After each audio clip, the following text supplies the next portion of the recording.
प्राचीन समय की बात है। मगध साम्राज्य में वीरेंद्र नाम का एक योद्धा था।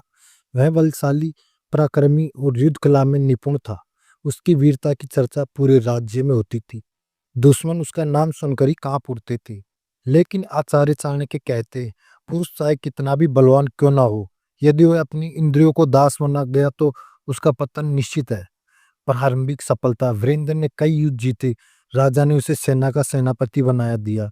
प्रजा उसे आदर्श मानती थी। उसका भविष्य उज्जवल था। लेकिन तभी उसकी जिंदगी में एक सुंदर स्त्री का प्रवेश हुआ। वह पड़ोसी राज्य के मंत्री की पुत्री थी, रूपवान, मोहिनी और चतुर। आकर्षण का जाल उसी स्त्री ने अपनी सुंदरता से वीरेंद्र का मन मोह लिया। धीरे धीरे वीरेंद्र युद्ध की रणनीति छोड़कर महलों और बगीचों में समय बिताने लगा।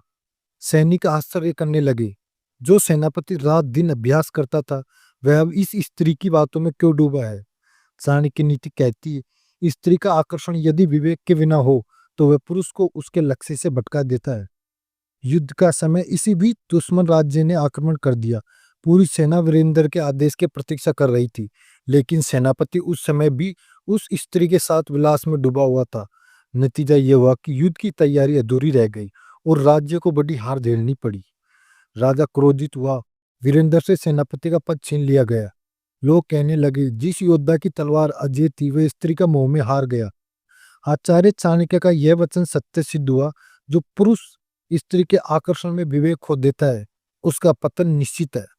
तो दोस्तों, हमें इस कहानी से ये शिक्षा मिलती है कि स्त्री का आकर्षण बुरा नहीं है, लेकिन उसमें फंसकर कर्तव्य भूल जाना विनाशकारी है। जीवन में सफलता पाने के लिए संयम और विवेक अनिवार्य है।